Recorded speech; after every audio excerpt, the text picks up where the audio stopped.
A mother is found murdered in her home. No suspects, no motive, no answers for 27 years. Then someone talks. What they say changes everything. This isn't just one case. This is 5 cold cases, once thought forgotten, until one person couldn't hold the secret any longer. Because in the end, someone always talks. Case 1. The Note Under the Floorboards. The murder of Carla Walker, 1974, Texas, Fort Worth, Texas. The year was 1974. 17-year-old Carla Walker had everything going for her. She was a bright, beloved high school student, a cheerleader at Western Hills High, sweet, soft-spoken, and deeply in love with her boyfriend, Rodney McCoy. That February, Carla and Rodney went to the school's Valentine's dance. They danced, laughed, and took photos with friends.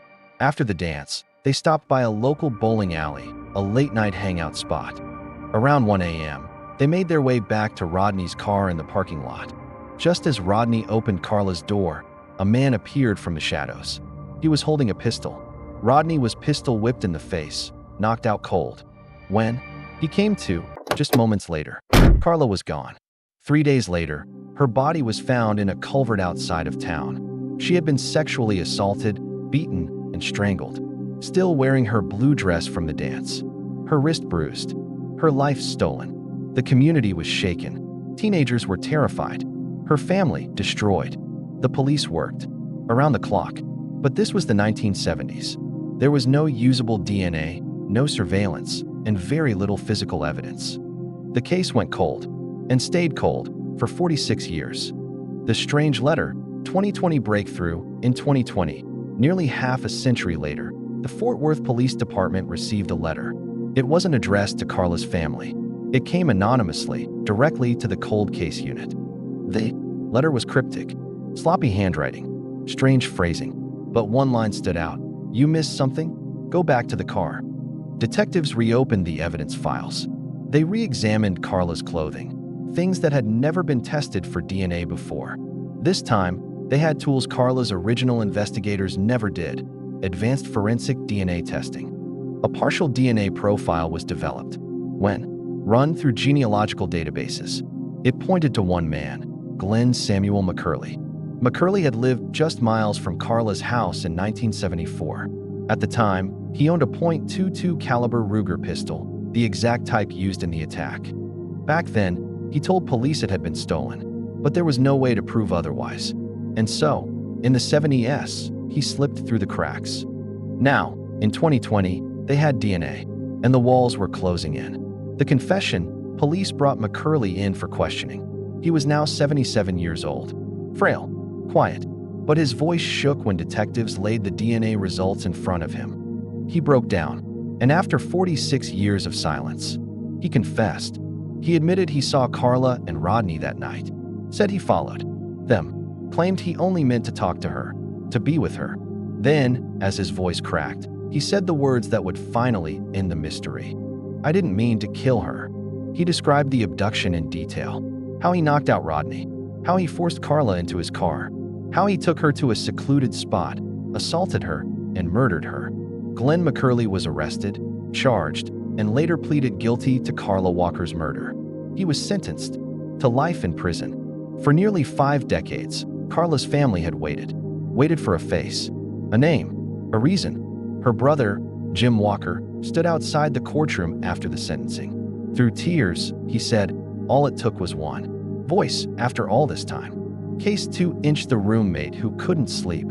The murder of Laurie Depies, 1992, Wisconsin, August 19, 1992. It was a humid summer night in Grand Chute, Wisconsin, a quiet college town where people rarely locked their doors. 20-year-old Laurie Depies had just finished visiting friends. She was driving her gray Volkswagen to her boyfriend's apartment just a few miles away. This wasn't unusual. In fact, she did it all the time. She pulled into the parking lot around 10:30 p.m. Her boyfriend waited upstairs, watching from the window, but Laurie never came in. The next morning, her car was still there, doors locked, windows rolled up. Inside, her soda sat untouched in the cup holder. There were no signs of a struggle, no screams reported, no witnesses. Laurie had vanished in plain sight. Police searched the area for days. Flyers were handed out. Helicopters swept the woods. Her family begged for answers. But Laurie had disappeared without a trace. The serial killer confession, the case stayed cold for 18 years. Then in 2010, an unexpected twist, a confession from inside a prison cell. Convicted killer Laurie Dwayne Hall came forward. He claimed he had abducted and murdered Laurie Depies in 1992. Hall described the parking lot, her height, her clothing, said he followed her that night, dragged her into his van, and buried her body in a wooded area near Appleton. But when police searched, there was nothing. No remains, no physical evidence. Then, Hall recanted the confession, said he made it up, claimed he liked the attention. Investigators were devastated. Was it a false lead?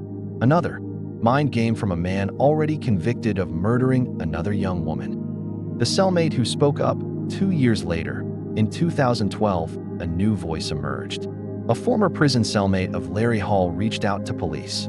He said Hall had talked often about his victims, described them in unsettling detail.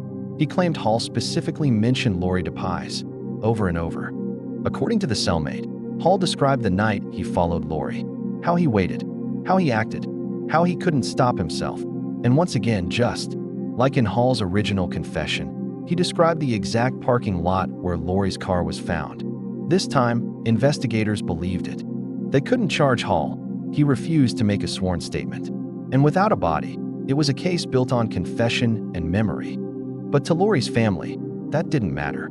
Pause. Insert family footage or stills. Her mother, Mary Wegman, stood outside the police department in tears. She said, "At least now I can sleep. I know what happened. I know who took her." For 20 years, the family had waited. And all it took was someone who overheard the right thing and finally decided to talk. Case 3, the family friend. The murder of April Tinsley, 1988, Indiana, Fort Wayne, Indiana. Good Friday, April 1st, 1988. 8-year-old April Marie Tinsley was playing with friends just 3 blocks from her home. She had curly blonde hair, a toothy smile, and a tiny blue jacket. As the rain started to fall, April said goodbye to her friends and began walking home. She never made it. 3 days later, a jogger found April's body in a ditch in rural DeKalb County. She had been raped and strangled. One of her shoes was missing. Her underwear was found nearby. And there was one more chilling detail. Scrawled on the wall of a nearby barn in what looked like crayon was this message: "I kill 8-year-old April Marie Tinsley. I will kill again." Fort Wayne was gripped by fear. Children were kept indoors. Parents were terrified. And the police? Despite their efforts, no suspects, no arrests, no closure. The case went cold. The killer who taunted the city for 16 years, April's case remained unsolved. Then, in 2004, it got even darker. Residents across Fort Wayne began finding strange packages on their porches. Inside, used condoms, Polaroids, and threatening handwritten notes. The writer claimed to be April's killer. The tone was childish, unhinged, sadistic. "Hi, honey. I'm the same person who kidnapped and raped and killed April Tinsley. You are my next victim."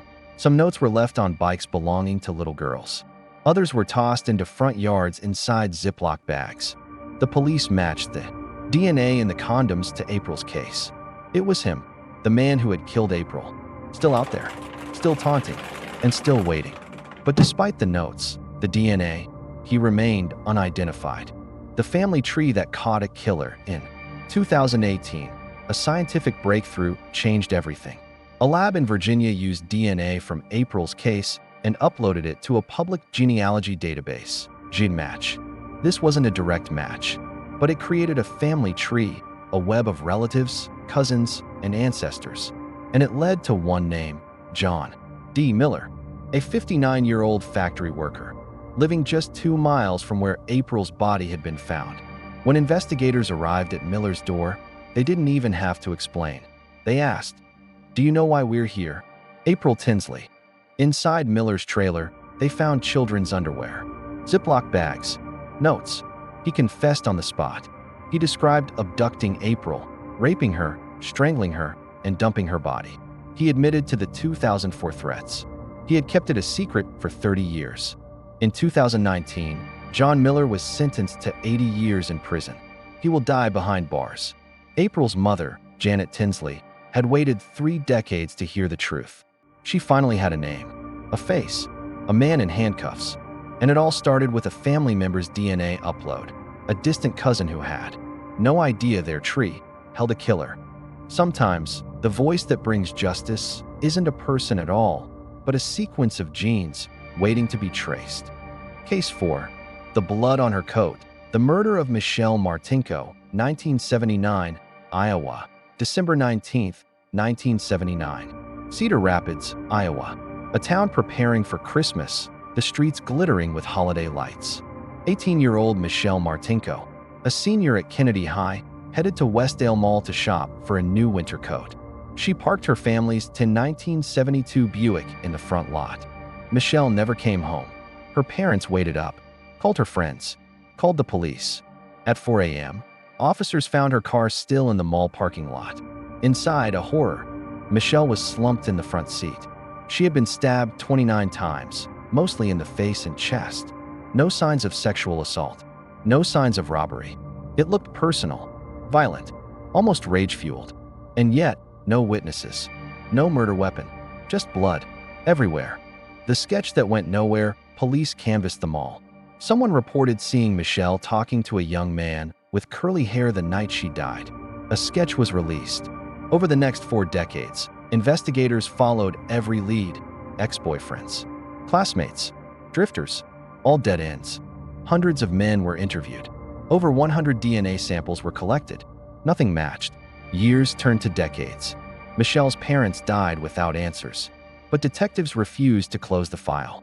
And in 2006, nearly 30 years after the murder, there was finally a clue. Forensic testing revealed something hidden in plain sight. Michelle's killer had cut himself during the attack. His blood was mixed with hers on her dress. They now had the killer's DNA. The cup that solved it all more. Then a decade passed after the DNA discovery. Still, no match in Cody's, the FBI's criminal database. Then, in 2018, detectives turned to a new weapon, genetic genealogy. They partnered with Parabon Nanolabs and uploaded the killer's DNA to a public database. A family tree began to form, like a puzzle. One name surfaced at the center, Jerry Lynn Burns. A 64-year-old man living just 20 miles from the murder scene. Investigators tailed him during a lunch break. He finished his soda, threw away the straw, and walked away. They retrieved the straw, ran the DNA. It was a match. The blood on Michelle's dress, it belonged to Jerry Burns. Justice 40 years later, Burns was arrested in December 2018. He didn't deny knowing Michelle, didn't deny being at the mall, but his answers were vague and disturbing. I wonder why something like this didn't happen sooner. Prosecutors believed Burns had followed Michelle through the mall, waited for her in the parking lot, and stabbed her in a frenzy. At trial, the DNA evidence was overwhelming. In February 2020, Jerry Burns was convicted of first-degree murder. He was sentenced to life in prison, no chance of parole. For Michelle's sister, Janelle, it was the end of a nightmare. 40 years. That's how long we waited. She was a high school senior 1 minute, and the next, she was gone. Now, we finally know who took her. All it took was a drop of blood and a discarded straw, decades apart. And someone who finally followed the science, all the way to the truth. Case 5. The Jane Doe with a tattoo. The murder of Tamara Tigard aka Arroyo Grande Jane Doe, 1980, California. October 5, 1980. A group of kids riding dirt bikes in the desert outside Henderson, Nevada, stumbled upon something grotesque. A woman's body, dumped in a shallow ditch off the remote Arroyo Grande wash. She had been beaten, strangled, and left with no ID. No purse, no name, no known family. Just one clue. A small tattoo on her left forearm. It read, Charlie in black ink, cursive style. Authorities dubbed her the Arroyo Grande Jane Doe. She became another cold case in the desert, forgotten but not erased. For nearly 40 years, her body remained in the Clark County morgue. Unclaimed, unidentified, justice paused. Buried by a killer, and the system, at the time of her discovery, police believed she was between 20 and 30 years old. The tattoo suggested someone loved her, or that she loved someone named Charlie. She had dental work, manicured, nails. This wasn't someone living on the streets. But in 1980, there was no national missing persons database. No DNA technology, just fingerprints, and they turned up nothing. A composite sketch was circulated. No matches, no hits, no family ever came forward. Over the years, she became a ghost of the system, cataloged only as hashtag Clark 80-10020. But then came a shift, not from inside law enforcement, but from outside it. The internet sleuth and the gene tree. In 2003, a young genealogist named Barbara Raventer began assisting law enforcement using genetic genealogy. Her work helped solve major cases, including the Golden State Killer. By 2018, she was approached by Nevada authorities about the Arroyo Grande Jane Doe. They had preserved bone marrow DNA, and this time there was a match. Using GEDmatch and DNA Painter, Raventer built a tree, and at the end of a distant branch, she found a name, Tamara Tigard. Born in 1955, originally from Oregon, she'd gone missing sometime in the late 70s. Her family? They had assumed she ran off and started a new life. They never reported her missing. Charlie wasn't who you thought, but the final puzzle piece wasn't just her name. It was the tattoo. Charlie. Investigators discovered Tamara had once been in a relationship with a man named Charlie Chuck LeBlanc, a known criminal with a long rap sheet. Chuck died in 1983, but not before being investigated in at least 2 disappearances. Was he the killer? No one could say for sure, but witnesses from the late 70s described Tamara as fearful, constantly moving from town to town. In her last known appearance in 1979, she told a friend she was leaving California and going off the grid. She was never seen again, until 40 years later, when science gave her name back. A grave with a name. In 2021, Clark County officially renamed the case, the murder of Tamara Tigard. Her remains were moved from the anonymous crypt where she had rested for 4 decades, and for the first time, her headstone bore her name. No arrest has been made. Her killer remains unidentified. But what changed was her story. From Jane Doe to Tamara, a woman with a name, a face, and a past. And it all happened because someone, decades later, uploaded their DNA to a genealogy website and unknowingly unlocked the key to her identity.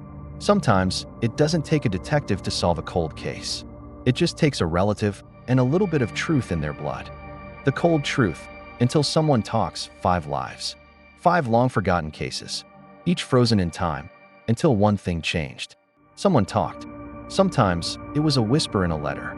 Sometimes, a discarded cup in the trash. Other times, it was a digital fingerprint left in a DNA database by someone who never even knew their family held a secret.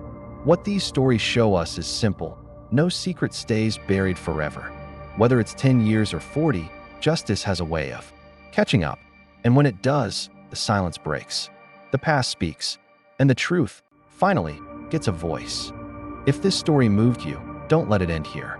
Subscribe to True Crime Files Gist for more real stories of justice delayed, but never denied. We cover the cases the headlines forgot, and the ones that still need one more voice. Thanks to genetic genealogy, AI, and the relentless work of digital detectives, we're entering a new era where cold cases no longer have to stay cold. Today, a distant cousin's curiosity, a discarded fast food wrapper, even a single old fingerprint can be the key to cracking decades of silence. Technology doesn't just track what we do, it preserves who we are. And in the world of true crime, that can mean everything.